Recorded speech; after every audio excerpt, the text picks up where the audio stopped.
All right. You can use the wire again. Just chopping off a thin slice. Okay, so the handle on this little cup is one solid sort of semicircle shape. So with the bit of clay that you've chopped off the block, I just want you to pinch a small amount off the top of it. You can sort of measure that first part, and then I'm just twisting the clay just to get it off. So I've got two similar sized portions. So to make these little semicircles, it's fairly easy. You'll all have a rolling pin in the kitchen. So if you could go and get yourself a rolling pin. All right, so with your rolling pin, I want you to give a slight amount of compression down onto that little block of clay. Turning it over, doing the same on the other side. Turning it back over, doing the same. So we're going to have them around about this thickness. That's probably like 1 centimetre. In your toolkit that we've sent you, you would have got a pin tool. With this pin tool, we can use it as a little knife to cut the shape out. I'm just going to freehand these shapes because I want them to be quite organic. So I'm going to cut sort of a semicircle, peeling away that extra clay.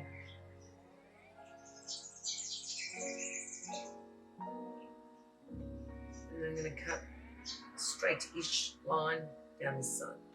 So this will become our handle. So we're going to do the same with the other pegs. With the bits of clay that you've just chopped off, you can just roll them up into a little ball, pop them away back to the rolling pin. Slight compression. We don't want it to be flattened onto the table like a pancake. We want it to be just very, very gentle, not too much pressure. And remembering to flip it over as you go. I'm going to use this actually. We're going to use this as our little template for the second handle. So they're sort of similar. So I'm going to cut that straight edge here, up, around, and get a similar sort of profile for that.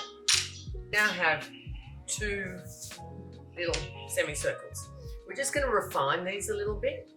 What we're going to do is just give them a little bit of compression on the edge just to get rid of that squareness. You can rub your index finger just gently around the edges just to smooth them off a bit so they become a little bit more rounded.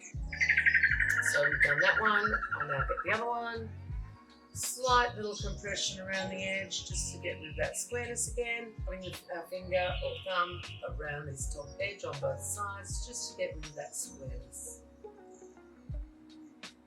Right. So now we have two similar little handles. All right, now time for the joining. So we're going to be using a pin tool, or we can use a fork. I want it to sit more flat, so I'm going to cut this handle at an angle so it will match the profile of the cup. So I'm just going to start at the bottom and coming like a bit of a pizza wedge really. Just cutting off a little section, joining back with that little, and you can see now coming back in, it's sitting a bit flatter. I may even take a little bit more off that. You can turn the cup around too and see if there's a better side to place it. I want it positioned on the cup. I want it just below the top lip. You could have it a bit higher, but I think it looks nicer. There's just a little bit of the lip showing. I'm also going to just line it up so as it's fairly straight, so it's not on an angle. Okay, I've got that positioned. With the pin tool, I'm just going to make a mark at the very top of the handle and the very bottom. All right, so when I take that away, I can see where I need to scratch. And I'm just going down and I'm cross-hatching. I'm scratching in both directions. What this does is it gives the clay a bit of grip. It's a bit like tiling. On top of the scratch surface of the cup, I've got my finger inside supporting where I'm pushing, and I'm just giving some downward pressure to attach this handle. Use the timber tool, just gently pulling down the clay from the handle.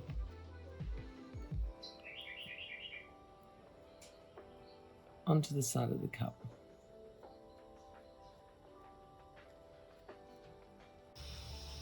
Okay, so we've just dragged down a small amount of the clay from the handle towards the cup, just getting rid of that join line.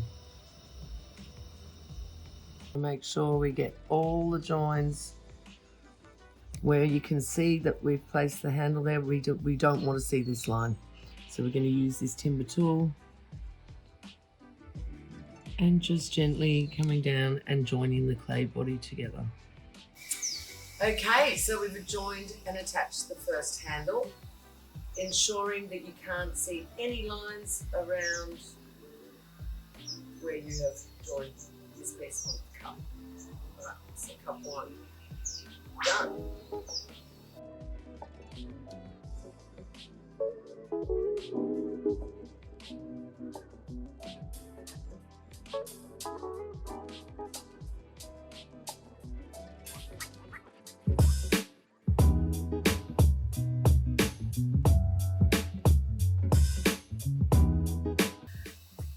So we've made the 2 pinch cups with the handles attached, and now we're going to go ahead and get some more clay, and I'm going to show you how to roll out the saucer shape and cut that. So we'll put these to one side and we'll grab our clay out of the plastic bag. Okay, so for the saucer we're going to want a similar amount of clay that we used for the pinch cups. So I'm going to grab my cutting tool and pull back through this slab of clay. And I'm then going to cut that in half. I think that will be plenty. We don't want them too thick. So we're going to have 2 squares of clay. So basically we want this to be flattened. So we're going to use our rolling pin from the kitchen. First off though, we're going to do what we did with the pinch cup. We're going to get the clay, we're going to get rid of all these sharp corners. We're going to smash it between the left and the right hands, compressing slightly. Just getting rid of those square corners. We're making it into a more of an oval shape. We can use the timber board and just bang that clay down around all the sides. So as you can see, I'm trying to make more of a wheel shape out of this piece of clay. All right, you can do the same with the other piece. So again, between the 2 hands, left to right, getting rid of those sharp corners. Rolling pin, again, not too much downward pressure, just a little bit. So starting where your body is and moving away, rolling back, very, very slight. I'm not pushing down very hard at all. I'm now going to flip the clay and rotate it. So I've turned it over and changed the direction. Just showing you that again, flipping the clay over and rotating it. I'm just going to give it more downward pressure with the rolling pin. You can see we're getting a bit more length here. We want more length here. So we're going to flip it over again and rotate it where we want more length. Slight downward pressure, backwards and forwards, not being too heavy on the edges. We don't want to flatten this out. And these are looking like they're going to be the right shape without us having to cut them. If we wanted to change the shape of the coaster, we could use our pin tool and run around the edge to change the shape. You can see I'm still flipping it, each roll, and rotating. All right, these are looking good. We're going to pick it up and we're just going to hold it very gently without pressing, pinching it, and just running your finger around the edge. This is just going to finish the edge off and refine it.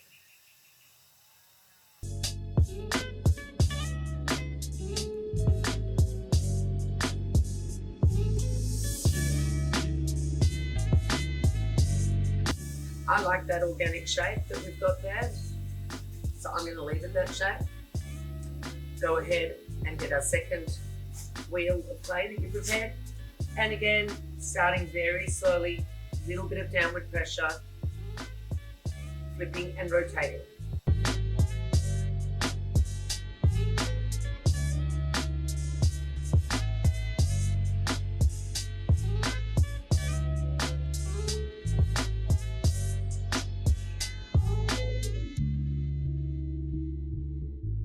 And there we go.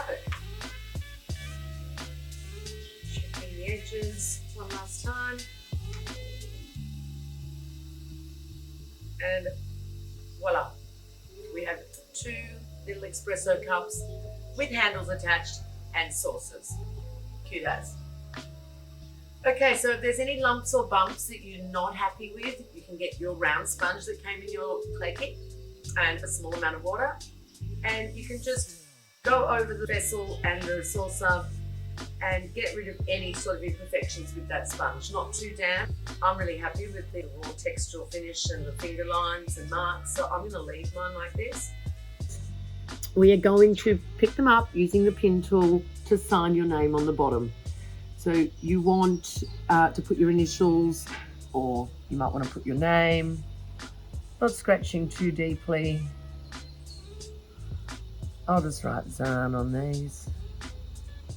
This will help identify your work when you take it to a studio and be able to get it back to you safely.